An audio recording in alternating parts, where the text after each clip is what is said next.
afternoon. Welcome to day 3 of 6 days and 6 ways to creating a better you.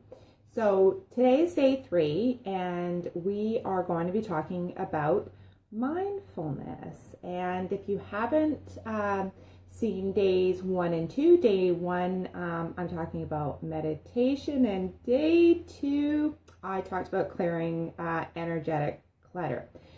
So today we're talking about mindfulness.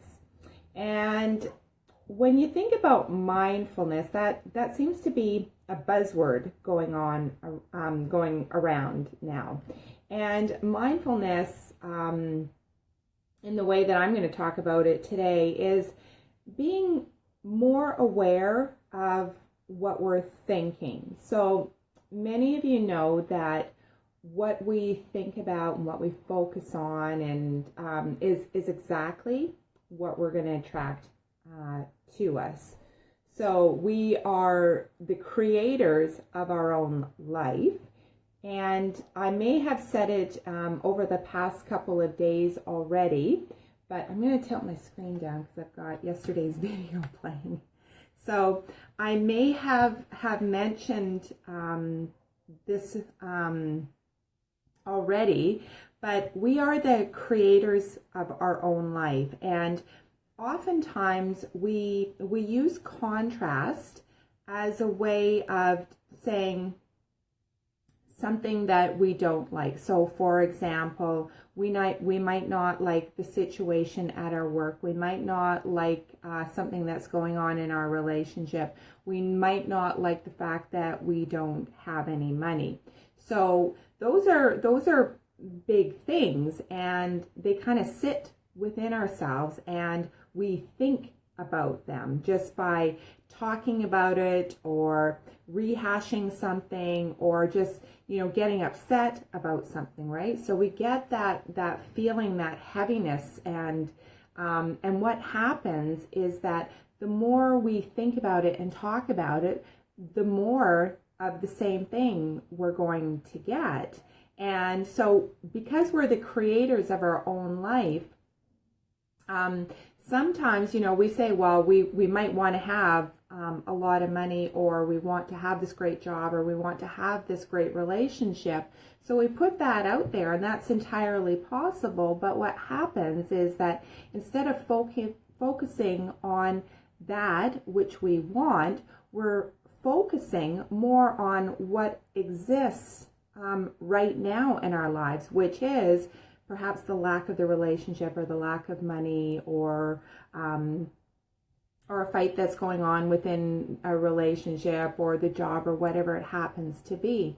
So the mindfulness piece that I want to talk about in regards to being the creator of the things we do want, and not paying so much attention to the things that we don't want.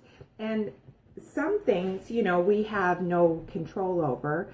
A lot of times we want to try and control a situation that we have no control over. So when it comes to mindfulness, we want to gravitate towards things and thoughts and feelings that make us feel good, and kind of stay away from the things that don't make us feel good. So for example, if you notice a small child, they might do bad things, and we might say, ask them like, did you do that? Did you, unravel the entire roll of toilet paper or throw water all over the floor? And, they intuitively and instinctively just want to not think about the thing that they did wrong. They want to just get on to having fun and playing and, and creating happiness in their world. They don't want to think about that thing that they did wrong. So kids actually have it right, and along the way we've forgotten that we need to focus on things that make us feel happy and make us feel good. And the happier, the more time we spend directing our thoughts towards the things that make us happy, it's going to change the dynamics of what's going on or what you feel is missing from your life. So since we can create anything we want in our lives, and if we pay attention to the things that we want more than the amount of time that we're spending thinking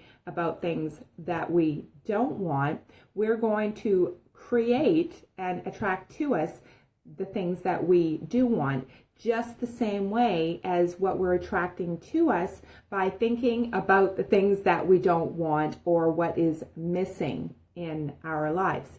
So like anything, like the meditation that I talked about on Tuesday, on day 1, is it takes practice, and it's like, exercising a muscle, right? And eventually once you get into the routine and get into a habit of, noticing how you're feeling at any given time, and how we're feeling at any given time is a really good indicator of where your thoughts are being directed. So if you look at your day, and let's say you have some mood swings in there, if you find that your mood has taken like a dive bomb, notice that your mood is tanking, and notice what you've been thinking about.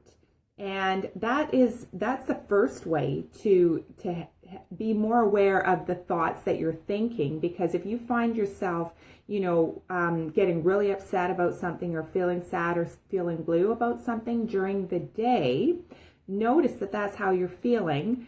What were you thinking at that time? And see if you can now put the attention on what you do want. So for example, let's say throughout your day you have been thinking about something that you and your partner are in disagreement of, or there's some type of turmoil in your relationship. So quite often during our day, as we're going about doing our thing, we're thinking about how we're feeling about that situation.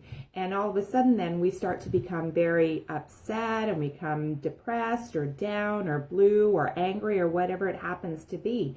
So notice that that's how you're feeling. And as soon as you notice that, start focusing on what it is that you would want to have happen instead. So if you're having an argument, you might, let's say, rephrase it. I am happy, we are harmonious in our relationship, and I'm feeling so good that we're able to communicate and work through this little situation. And and notice the subtleties in how you're feeling.